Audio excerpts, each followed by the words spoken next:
Donc, la communication non violente, le père de la communication non violente, le père fondateur, Marshall Rosenberg. Donc, Marshall Rosenberg, qui est un Américain, qui est né en 1934 et qui a grandi à Détroit, hein, dans le Michigan.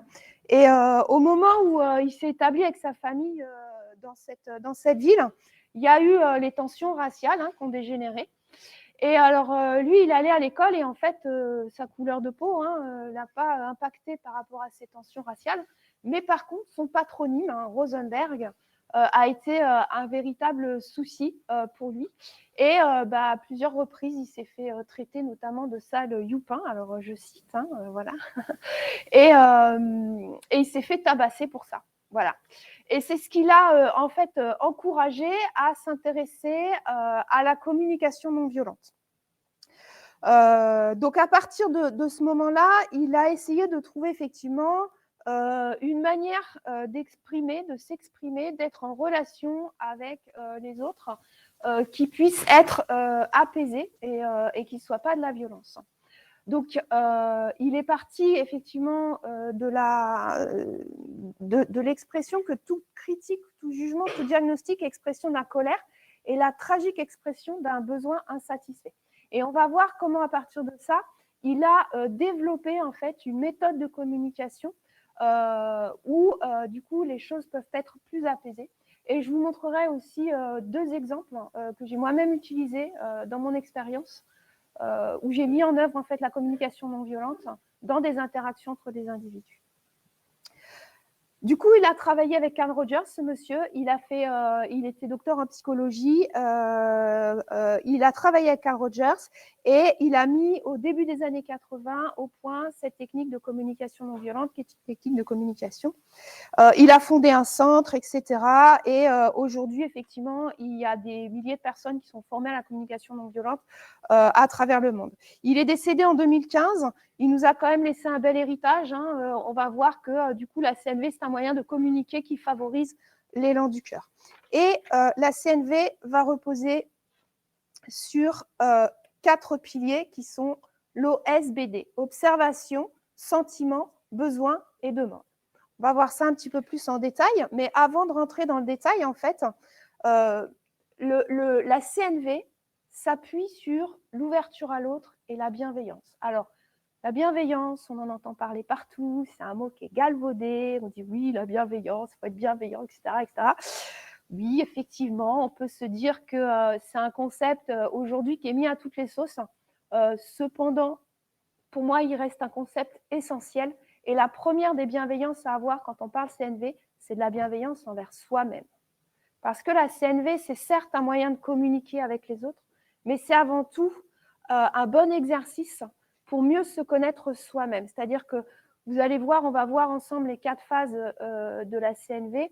Et ce que je vous engage, en tout cas ce que je vous encourage à faire si c'est un domaine qui vous intéresse, c'est d'abord de faire cet exercice sur vous-même et apprendre effectivement à être en auto-empathie avec vous-même. Parce que bien souvent, on est très très dur avec nous, on est dans le jugement, on est dans l'autocritique, on est dans l'auto-sabordage. Et la CNV va nous apprendre d'abord à apaiser tout ça par rapport à nous.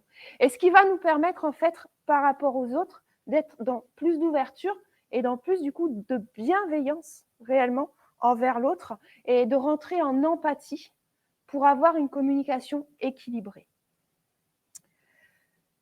On est souvent, je l'ai dit, dans les jugements, les interprétations, les critiques, les reproches envers nous-mêmes mais aussi envers les autres. Et on va voir que du coup, la communication non violente, elle va nous apporter un moyen d'être plus dans le respect de soi-même et de l'autre. On va avancer du coup.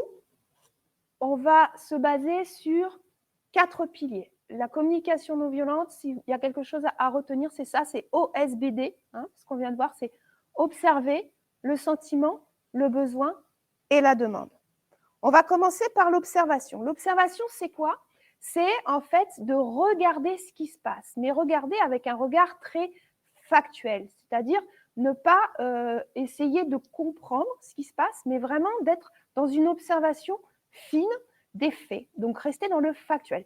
comme si il y avait une caméra, en fait, comme si vous étiez en train de filmer une scène, vous êtes au cinéma et vous regardez sur l'écran de cinéma ce qui se passe. Donc, prendre ce recul nécessaire d'observer très factuellement ce qui se passe, qu'est-ce qui se passe dans l'interaction, comment ça se passe, etc. L'observation doit être partageable, c'est-à-dire que quelqu'un qui regarde la même scène que vous doit voir exactement la même chose. Donc, ça veut dire vraiment qu'on n'y met pas son interprétation. Donc, elle est partageable, elle est neutre et elle est objective. Donc, on regarde ce qui se passe, comme si on était au cinéma. On observe et on ne met pas notre jugement en œuvre quand on observe. Ça, c'est la première des phases quand vous voulez mettre en œuvre la communication non violente. C'est vraiment de regarder ce qui se passe, de percevoir avec vos sens et de ne pas interpréter. La deuxième phase, c'est d'exprimer le sentiment, le ressenti. Qu'est-ce que ça suscite en vous? Qu'est-ce que cette situation vient toucher comme émotion? Donc là, on est effectivement dans ce que moi je ressens, pas dans ce que je pense que l'autre ressent, pas dans ce que je pense que l'autre veut me dire, mais vraiment dans quel est mon ressenti. Est-ce que la situation que j'observe, par exemple, elle me met en colère? Est-ce que je suis en colère? Je peux reconnaître ce sentiment. Est-ce que, si on prend quelque chose de joyeux, est-ce que cette situation me met en joie? Par exemple, là, aujourd'hui, on est tous ici. Si vous prenez 2 minutes pour vous arrêter, pour vous dire, OK, comment je me sens? Quelle émotion suscite aujourd'hui cette journée, cette conférence, etc. en vous? Alors, ça nécessite effectivement de bien se connaître aussi, hein, de travailler sur soi. Simon en parlait dans la conférence juste avant, et c'est intéressant aussi qu'on soit un petit peu aujourd'hui sur toutes ces thématiques-là. Ça demande effectivement d'avoir une bonne connaissance de soi-même, de qui on est, de comment on fonctionne, et de connaître le panel des émotions qui peut exister. Donc, le sentiment, on ne fait pas d'amalgame effectivement entre les émotions et la perception qu'on se fait de l'autre, hein, je l'ai dit, et des agissements de l'autre. C'est-à-dire qu'effectivement, à un moment donné, l'autre peut susciter chez nous une émotion, hein, mais c'est voilà, pas d'amalgame entre ce qu'il va faire, entre son comportement et ce que ça va déclencher chez moi. C'est pas l'autre hein, qui est en responsabilité de ce qui se passe. C'est bien moi, hein, c'est bien mes émotions. Vous avez une même situation, vous avez une personne qui, par rapport à cette situation, va être en difficulté, peut-être dans une émotion inconfortable, puis une autre personne à qui ça ne va pas du tout faire la même chose et qui ne va pas être touchée par la situation, ou qui va la vivre complètement différemment. Donc, ce sont bien vos émotions qu'on va vous demander de regarder, hein, de se pencher sur son émotion. Le troisième pilier, la troisième phase de la communication non violente, ça va être d'exprimer et de clarifier votre ou vos propres besoins. C'est-à-dire que derrière toute émotion, il y a un besoin qui n'est pas satisfait, enfin, qui n'est pas satisfait ou qui est satisfait si l'émotion est positive. Je vous reprends l'exemple tout à l'heure de la colère. Si je suis en colère, ça veut dire qu'il y a quelque chose qui vient chahuter chez moi une valeur ou un besoin qui n'est pas satisfait. Je suis à la maison, les enfants n'ont pas rangé leur chambre, c'est le bazar, ça me met en colère. Hein, je prends une situation peut-être que beaucoup connaissent. Je vais être en colère, je vais crier sur mon gosse, je vais lui dire « Ah, il faut que tu ranges ta chambre, machin, etc. » C'est quoi le besoin derrière pour vous? Vous avez besoin que votre maison soit rangée et propre, y compris la chambre des enfants. Donc, le besoin qui est derrière votre émotion de colère, c'est j'ai besoin, pour vivre dans mon environnement familial, que les pièces de cette maison soient rangées et propres. C'est ça le besoin qui est derrière l'émotion, en fait. Et c'est ça qui est difficile, souvent, à trouver. C'est-à-dire que l'émotion, on arrive quand même facilement à la caractériser. Le besoin qui est derrière, c'est un peu plus problématique parce que ça nous demande d'aller chercher effectivement, de faire une introspection pour voir quels sont nos besoins et quel est le besoin qui n'est pas satisfait. Et on n'a pas tous les mêmes besoins. Vous avez des personnes, ils vont vivre dans le bazar et ça va leur aller très bien. Je veux dire, une chambre qui n'est pas rangée dans une maison où les personnes qui y vivent n'ont pas ce besoin de d'avoir une maison propre et rangée, ben c'est OK. Ils ne vont pas se mettre en colère parce que la chambre de l'enfant n'est pas rangée. Et puis, on a tous des seuils différents également. Donc, c'est vos propres besoins et donc, ça vous implique et c'est de votre responsabilité. Ce n'est pas de la responsabilité de qui que ce soit d'autre. Et puis, la quatrième phase de la communication non violente, c'est de pouvoir exprimer une demande. Donc, de formuler ma demande, j'ai observé des faits, hein, j'ai observé une situation très factuelle, j'ai ressenti une émotion, ça a suscité chez moi quelque chose, je sais quel est le besoin qui n'est pas satisfait derrière cette émotion. Et donc, du coup, pour pouvoir rééquilibrer la situation et sortir de cette émotion difficile, ben, je vais pouvoir formuler à la personne que j'ai en face de moi une demande. Cette demande, elle doit être bien évidemment négociable. Hein, ça veut dire que ce n'est pas une exigence. Je ne vais pas dire bah maintenant tu fais comme ça parce que moi ça me convient. Non, on va essayer d'être dans l'échange, d'être dans du gagnant-gagnant. Hein, que la personne à qui je formule ma demande, ça puisse lui convenir également. Donc ce n'est pas une exigence et on va formuler notre demande de telle façon qu'elle soit réalisable, hein, que la personne elle puisse la réaliser, que ce ne soit pas une demande ou une exigence trop importante ou irréalisable, qu'elle soit concrète, c'est-à-dire que c'est pas une demande en l'air et on va vraiment pouvoir la faire, hein, elle est concrète, elle est palpable, elle est précise, hein, voilà, et puis elle est formulée positivement.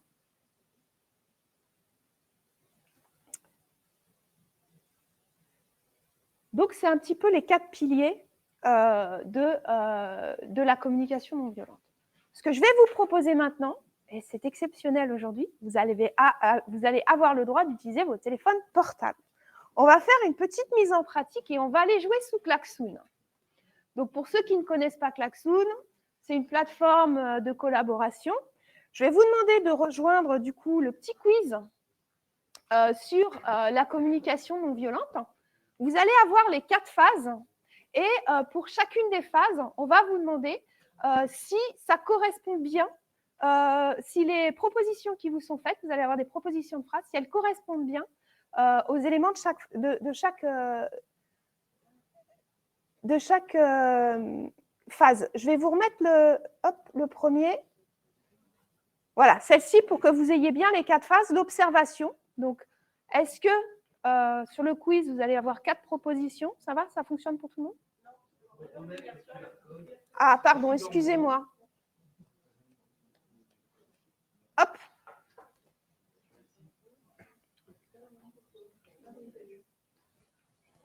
Voilà, donc vous allez avoir l'observation. On va vous demander si c'est de l'observation ou de l'évaluation. Donc, si c'est de l'observation, vous cliquez. Si ce n'est pas d'observation, vous ne cliquez pas.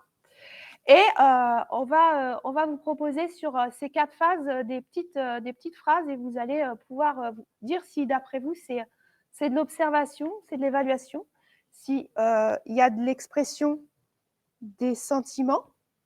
Ensuite, si on est bien sur les besoins. Et puis, le dernier, si vous êtes bien sur la formulation d'une demande en termes CNV. C'est bon pour tout le monde le code? Je peux remettre je vous remets le petit... celle-ci. Je vous laisse quelques minutes pour jouer.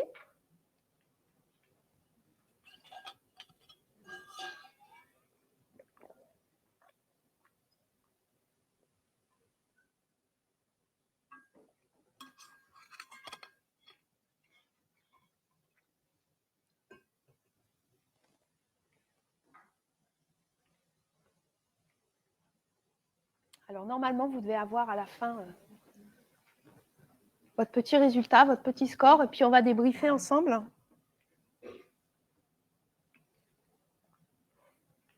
Alors, il faut savoir que Marshall Rosenberg, que je vous ai présenté, il a écrit un livre qui s'appelle « Les mots sont des fenêtres » et qui est vraiment la base de la CNV, hein, si vous avez envie d'aller plus loin après cette conférence. Je vous conseille vraiment la lecture de ce livre qui reprend plus en détail en fait tout ce que je vous présente aujourd'hui de façon succincte.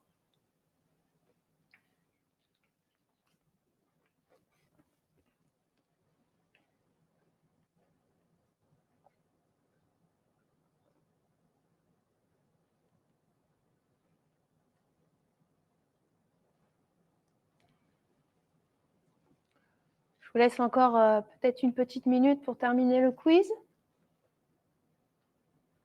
Alors, il y a des petites subtilités, hein, on va le voir ensemble quand on va débriefer. Ce n'est pas toujours évident, même pour ceux qui ont l'habitude. Hein. Je vois que Kevin, tu as eu 100%. Non. Ah, d'accord.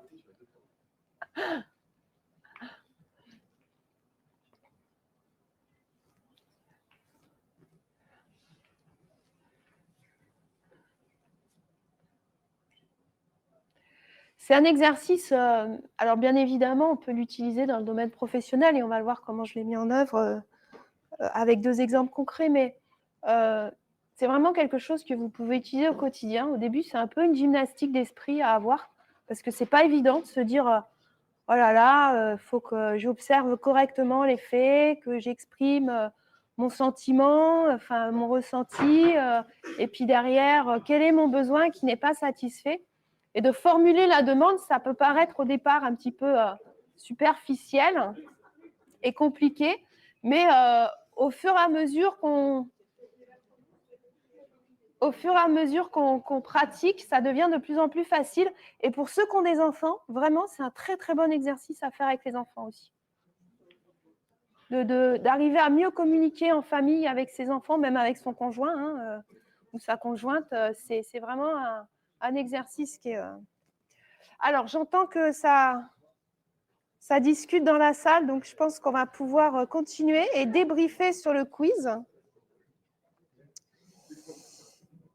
Je vais donc aller, hop, ici. Ok, alors 47% en moyenne, la moyenne du groupe aujourd'hui. Allez, on va regarder les résultats. Donc, observation ou évaluation. On vous demandait de cocher ce qui vous semblait être de l'observation au sens CNV. Donc, vous aviez 4 propositions. Hier, Jean était en colère contre moi sans aucune raison. Alors, le fait de mettre sans aucune raison fait que ce n'est pas de l'observation. On ne sait pas. Il n'y a rien de factuel là-dedans. Peut-être qu'il a ses raisons, Jean, d'être en colère. Mais en tout cas, ce n'est pas un fait observable tel qu'on l'entend au sens CNV. Hier soir, Eliane s'est rongé les ongles en regardant la télévision. Si on regarde notre écran de cinéma, on est bien sur de l'observation pure et dure.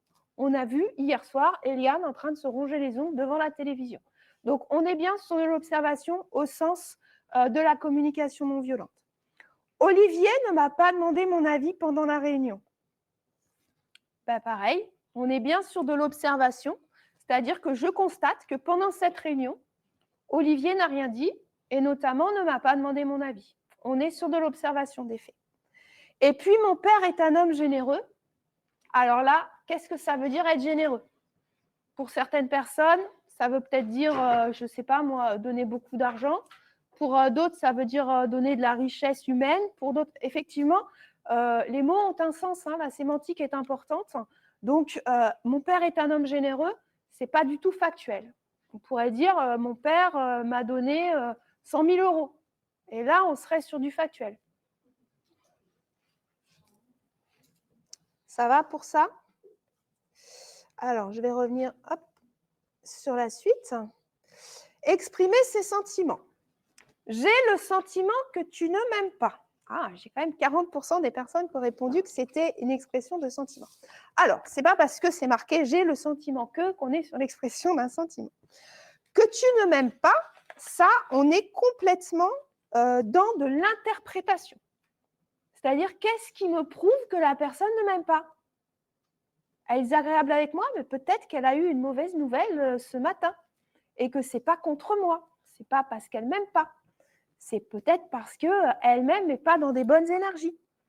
Donc, on n'est pas ici sur mon sentiment. On est bien sur quelque chose qui est attribué à l'autre. On a l'impression que l'autre ne m'aime pas. Ben oui, mais ok, mais c'est peut-être pas la vérité. Je suis triste que tu partes. Donc là, oui, on est bien sur l'expression du sentiment. C'est quoi mon sentiment? C'est de la tristesse. Pourquoi je suis triste? C'est parce que tu pars. Alors, il y a un fait qui est observable, il part. Il n'y a pas d'interprétation là-dedans. Et ça me rend triste. Donc, on est bien sur l'expression d'un sentiment. Quand tu ne me dis pas bonjour, je me sens délaissée. Alors, celle-ci, elle est un peu délicate, hein, j'avoue. Le fait de me sentir délaissée, ça n'exprime pas un sentiment, mais c'est ce que la personne pense qu'on lui fait. C'est-à-dire que je pense que tu me délaisses. Ça aurait été différent si j'avais dit tu ne me dis pas bonjour, je me sens seule. Je me sens délaissée, ça implique que l'autre a une responsabilité. Je me sens seule, je suis vraiment centrée sur moi. C'est mon ressenti. C'est pour ça que je vous ai dit, à des moments, c'est un petit peu subtil quand même. Voilà. Donc, effectivement, il y a des tournures de phrases qui sont parfois un peu touchy. Je suis content que tu puisses venir. Là, on est clairement sur l'expression de mon sentiment. Tu peux venir, donc ça me rend content. On va passer à la troisième phase, qui est prendre la responsabilité de ses besoins. Tu m'exaspères quand tu laisses des documents de l'entreprise par terre dans la salle de conférence. Donc là, on n'est vraiment pas sur la responsabilité de ses besoins, parce qu'il n'y a pas d'expression de besoin. Il y a l'exaspération qu'on sent, c'est la colère, mais il n'y a pas le besoin. On aurait pu dire ici, je suis irritée, par exemple, parce que je veux que nos documents soient rangés et accessibles. D'accord? Et là, on est bien sur l'expression du besoin. C'est comme tout à l'heure, l'exemple de ranger sa chambre. Mon besoin, c'est quoi? C'est que ce soit rangé et accessible. Or là, c'est par terre dans la salle de conférence. Mais ça, c'est mon propre besoin que ce soit rangé et accessible. Peut-être que le copain qui a laissé les trucs par terre, il s'en fout, quoi. C'est pas son besoin, lui. Donc, elle est là, la différence. Je suis en colère quand tu dis ça parce que j'ai besoin de respect et j'entends tes paroles comme une insulte. Donc là, on est bien sûr ce que je ressens, je suis en colère. Et pourquoi? C'est quoi le besoin? C'est j'ai besoin de respect. Et du coup, j'entends tes paroles comme une insulte. Donc là, on est bien sûr sur l'expression de ces besoins. Je suis découragée parce que j'aurais aimé avoir avancé davantage dans mon travail. Donc là, c'est pareil. On est sur je suis découragée. Pourquoi? Parce que moi, j'aime bien avancer dans mon travail. Le besoin qui est derrière, c'est le besoin effectivement de ne pas être en retard, d'être dans les temps, etc. Et moi, je suis un peu en retard. Je vais aller un peu plus vite. Il arrive que les gens fassent des petites réflexions qui me blessent. Donc là, on n'est pas dans l'expression du besoin. On aurait pu dire, par exemple, parfois, quand les gens me font des petites réflexions, je me sens blessée parce que j'aime être appréciée et non critiquée. Voilà, l'expression du besoin, elle est là. J'aime être appréciée et non critiquée. Donc voilà, donc je vous ai dit, c'est parfois un petit peu subtil. On va terminer sur le débrief de ce petit quiz sur la demande. Peux-tu reformuler ce que je viens de dire? Là, on est clairement sur une demande claire, concrète. Je viens de dire quelque chose et je demande à quelqu'un de reformuler exactement mes paroles, ce que je viens de dire. Je voudrais que tu me dises une chose que j'ai faite et que tu as appréciée. Là, pareil, on est sur une demande qui peut être négociable aussi. Est-ce que tu peux me dire une chose que j'ai faite et que tu as appréciée? Donc, on est relativement clair et précis dans notre demande. Je veux que tu me laisses être moi-même. C'est quoi être moi-même? L'autre ne peut pas le savoir. L'autre ne peut pas le deviner. Donc, quand vous vous disputez avec votre conjoint et que vous lui dites « mais je veux être moi-même, je veux que tu me laisses être moi-même », si votre conjoint ou votre conjointe ne comprend pas, c'est parce qu'il ne sait pas c'est quoi être moi-même. Parce que lui, il a une vision de vous, mais vous, vous avez une autre vision de vous-même. Donc, la demande, elle n'est pas assez claire et précise. Je voudrais que tu sois sincère avec moi au sujet de la réunion d'hier. Là, c'est pareil, c'est un peu touchy. C'est sur le mot sincère. Ça veut dire quoi être sincère? Qu'est-ce que tu veux savoir par rapport à la réunion d'hier? Sur quoi tu veux avoir un feedback? Voilà pour le petit quiz. Donc, on va passer, hop, donc ça, on les a vus. Alors, sur un exemple de cas pratique, si on se met en situation, j'ai dans mon équipe Laurent, qui est un expert technique et qui ne vient jamais aux réunions. Il a toujours autre chose à faire. Pourtant, son avis, il est très précieux pour pouvoir faire avancer le projet. Et donc là, je suis dans les couloirs et je vois Laurent. Il a encore refusé la réunion qui se tient cet après-midi. Et du coup, je vais lui en parler. Alors, si on se dit que je lui en parle en mode langage courant, on pourrait avoir ça. Bon, Laurent, je vois toujours que tu fais ton possible pour échapper aux réunions. C'est quand même pas possible, quoi. Tu prends décidément ce projet par-dessus la jambe. Mais c'est vraiment pas professionnel, hein, ce que tu fais. Hein. Je veux que tu t'impliques maintenant vraiment et que tu assistes à la réunion. Là, je ne suis pas du tout en langage CNV. Je suis en langage courant. Je suis en train de l'accuser de tous les torts. Je ne sais pas pourquoi il ne vient pas aux réunions, mais je m'en fous. Je veux qu'il vienne et je lui demande de venir instamment. C'est une exigence. En langage CNV, ça pourrait donner ça. J'ai envoyé une invitation pour la prochaine réunion de projet à tous les membres de l'équipe et j'ai vu que tu as refusé cette invitation. Je suis sur l'observation d'un fait. Je n'émets aucun jugement. J'observe qu'il a refusé l'invitation. Je suis déçue et inquiet. C'est mon sentiment, mon ressenti. Je suis tournée sur moi, sur ce que je ressens par rapport à ce fait. Car les apports que tu fais en réunion sont précieux pour l'avancée du projet et j'ai besoin d'être assurée que ce projet aboutisse au résultat attendu par le client dans le respect des délais. Et là, j'exprime mon besoin. Pourquoi il est important que Laurent vienne à cette réunion? Parce que, effectivement, j'ai besoin d'être assurée et que son avis est important par rapport à ça. Je vais formuler ma demande derrière. Pourrais-tu me dire ce qui t'empêche de participer à la réunion? On n'est pas sur « viens à la réunion ». On est sur « j'essaye de comprendre pourquoi Laurent ne peut pas venir à cette réunion » pour être dans la négociation derrière. Ça va sur l'exemple concret? J'avance. Le rapport avec l'agilité, vous allez me dire. Aujourd'hui, on est dans une journée agile, c'est quoi le rapport? Tout simplement, moi j'ai remarqué depuis quelque temps dans les équipes que j'accompagne que la principale difficulté quand j'arrive dans une équipe, c'est la communication. On est en décalage sur la communication. Les gens ne se comprennent plus. On travaille en équipe, mais on ne parle pas le même langage. Et quand on ne parle pas le même langage, on s'énerve, on se parle mal, et du coup, ça monte en conflit. Donc pour moi, on peut clairement utiliser la CNV en agilité, mais pas que, c'est valable, encore une fois, dans tous les domaines de votre vie, que ce soit personnel ou professionnel, hein, pas besoin d'être en agilité pour ça. Mais c'est vrai qu'en agilité, on met les personnes et les interactions en valeur et on met aussi la collaboration avec le client. Et si on arrive à être dans un langage beaucoup plus CNV, on va arriver à avoir une équipe beaucoup plus soudée. Et c'est ce dont parlait Simon juste avant, je fais encore le lien avec la conférence précédente si vous étiez là. Et c'est hyper important en fait de pouvoir avoir cette bonne symbiose dans une équipe pour bien avancer. Et donc, moi, j'ai pu, en fait, sur 2 expériences dont je vais vous parler maintenant, j'ai pu mettre en œuvre cette communication non violente. Un exemple sur une interaction individuelle. J'arrive dans une équipe et puis j'assiste, je prends connaissance de ce qu'ils font, j'assiste à leurs points, à leurs meetings, à leurs réunions. Et puis, j'ai un des membres de l'équipe qui est toujours très en colère contre tout le monde.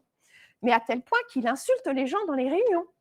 C'est-à-dire qu'il leur dit « vous faites de la merde, c'est nul, vous êtes des cons, etc. etc. » Enfin, vraiment véhément, quoi. Et forcément, en face, on a des gens qui reçoivent ça. Ce n'est pas sympathique de recevoir ce genre d'insultes quand on est en réunion. Et donc, qui montent au créneau aussi. Ça monte, la moutarde monte au nez de tout le monde. Et forcément, les réunions ne sont pas constructives. Et puis, on est sur du conflit. Cette personne, je la vois en individuel. Je lui en parle. Je lui dis, écoute, voilà, j'ai remarqué qu'en réunion, c'est quand même un peu compliqué, la communication avec les autres, etc. Et il me dit, oui, c'est vrai. Et je lui dis, est-ce que tu crois que tu peux faire quelque chose? Il me dit, je ne sais pas.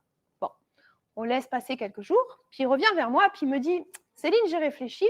Est-ce que tu peux me proposer quelque chose pour améliorer ma communication? Parce que je t'avoue que même chez moi, à la maison, ça me pose des problèmes. Je dis, OK. C'est simple, on va essayer de mettre en œuvre la communication non violente. Donc, je lui explique ce que je vous ai expliqué aujourd'hui, l'observation, le sentiment, le besoin et la demande. Il m'écoute, Il met des petits post-it. Alors, on était en plus à distance à cette époque-là, c'était pendant le confinement. Donc, il se met des post-it sur son écran. Il me dit, j'ai mis des post-it chez moi, machin, etc. Et donc, je vais essayer. Je vais mettre ça en œuvre. Alors, je lui dis, par contre, quand tu es dans une réunion puis que tu sens que ça monte comme ça aussi, commence par respirer, histoire de ne pas être en réaction tout de suite. Hein, parce qu'on a tendance, justement, quand on est énervé, à partir comme ça, bille en tête. Et le fait de prendre le temps de respirer, ça déjà permet de se déposer et puis de réfléchir à la suite à comment on va gérer l'interaction avec les gens avec qui on est. Donc lui, ça lui permettait aussi de prendre le temps de respirer, de regarder ses post-it, qu'est-ce qu'on s'est dit, comment je vais faire, et puis derrière d'interagir avec les gens. Donc on a passé une bonne heure, voire une bonne heure et demie ensemble à discuter de tout ça. Et puis donc il s'est préparé ses post-it, il m'a dit ok, bah, je vais faire comme ça.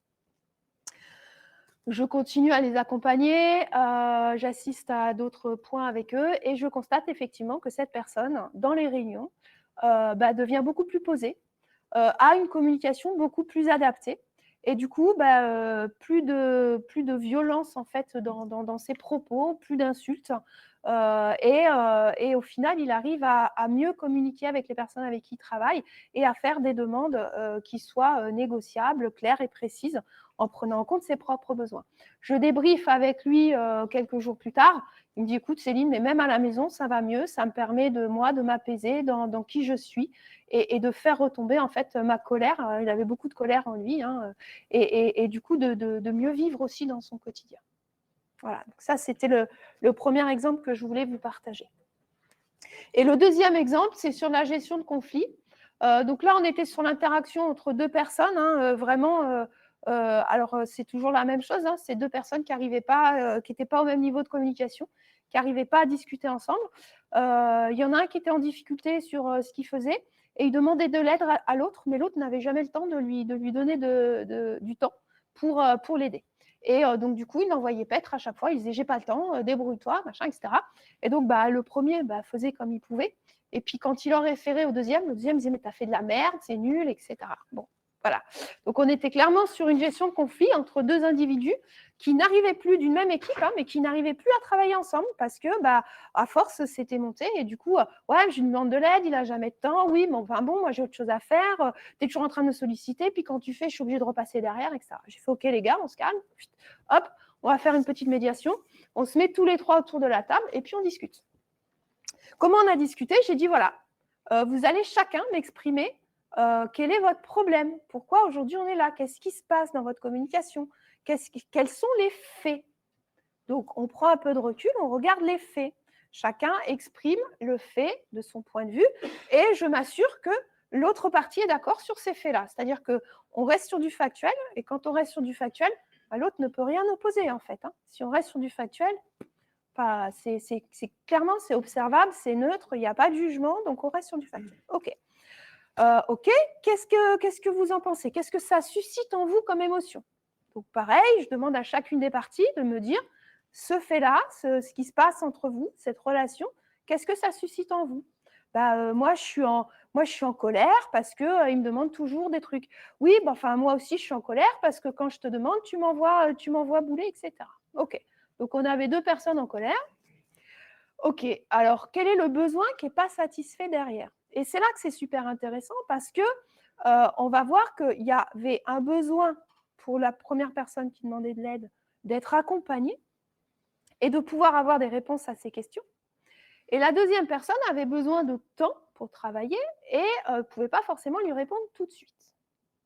Donc, on avait bien une idée qu'ils pouvaient collaborer tous les deux. Et là, ils étaient d'accord tous les deux pour dire, mais oui, on peut travailler ensemble et on a envie de travailler ensemble, mais on n'arrive pas à trouver le temps nécessaire ou la manière de faire. OK, donc on a vu quels étaient les faits, quels étaient le sentiment, quels étaient les besoins de chacun. Maintenant, on va s'exprimer nos demandes. Comment on peut travailler mieux ensemble? Eh bien, moi, j'ai besoin, quand je viens te voir, que tu répondes à ma question.